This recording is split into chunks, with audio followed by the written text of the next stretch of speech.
A quiet decision inside the palace has sent shockwaves far beyond its walls. Without fanfare or ceremony, King Charles approved a new framework that reshapes how the royal future will be defined. On paper, it looked procedural. In reality, it signaled a turning point.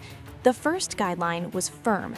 Any child expected to remain connected to the royal succession must now grow up primarily in Britain, immersed in royal life, and overseen by the institution itself.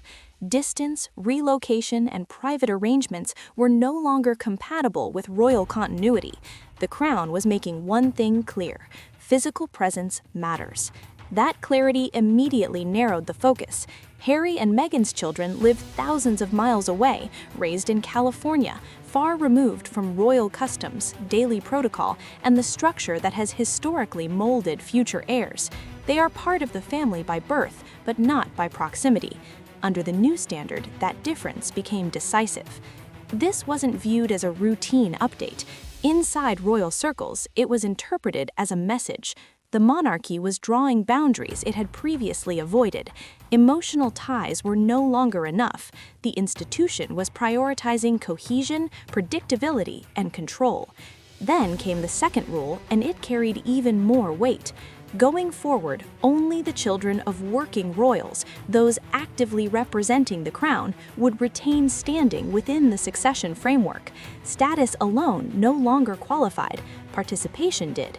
That distinction brought the past rushing back.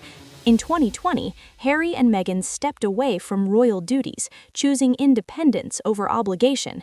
At the time, the separation was presented as mutual and respectful, but under this new structure, that choice now had lasting consequences. Their withdrawal didn't just change their roles, it altered how their children were viewed within the system.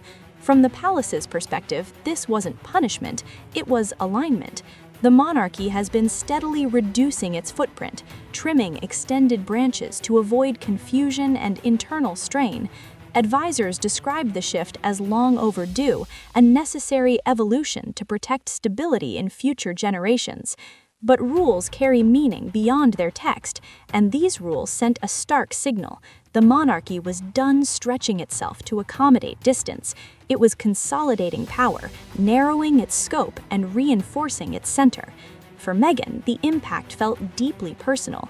This wasn't about ceremony or formality. It was about whether her children would be acknowledged as part of a legacy she believed they were born into. Two new rules introduced after her family stepped away, both affecting her children directly. It didn't feel coincidental, it felt definitive. And this was only the beginning. As the implications of the changes settled, the atmosphere grew colder. What followed wasn't loud or public, but it was far more unsettling. A comprehensive internal review was initiated, one that went well beyond routine administration. Unlike standard record checks, this process involved legal specialists, constitutional scholars, and historians, experts who are typically consulted only when the consequences could echo for decades. The focus was narrow and unmistakable. All matters related to Harry, Meghan, and their children.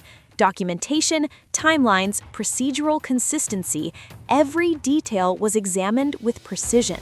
No accusations were announced, no confrontations took place, but the intensity of the review spoke for itself. The monarchy was removing ambiguity. It was reinforcing its foundations before moving forward.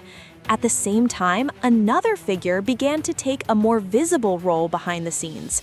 Prince William, long seen as measured and reserved, was now being described as decisive and uncompromising. Those close to palace discussions say he views stability as non-negotiable. Years of public tension, interviews, and uncertainty have taken their toll. From William's perspective, this isn't about personal grievances, it's about protecting the institution he's destined to inherit. Where others sought flexibility, he insists on structure. Where uncertainty lingered, he demands clarity. As King Charles sets the direction, William is preparing to enforce it. The message within palace walls is blunt. The monarchy will not carry unresolved conflict into the next generation. For Meghan, the situation shifted from emotional to strategic. Quietly, she began consulting legal experts on both sides of the Atlantic. Her focus turned to foundational law, centuries-old statutes governing royal succession. She wanted to know whether these changes were truly administrative or whether they crossed legal boundaries. From her point of view, the timing was impossible to ignore. The rules arrived after her family stepped away. The consequences landed squarely on her children. What the palace called modernization, she perceived as exclusion. Once lawyers become involved, neutrality disappears.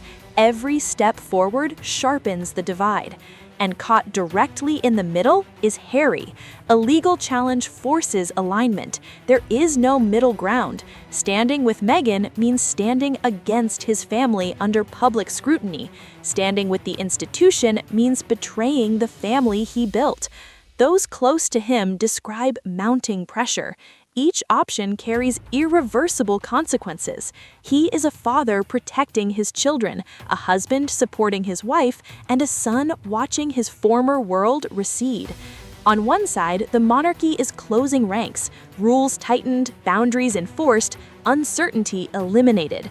On the other, Meghan is preparing to challenge what she believes is a quiet erasure of her children's place in history.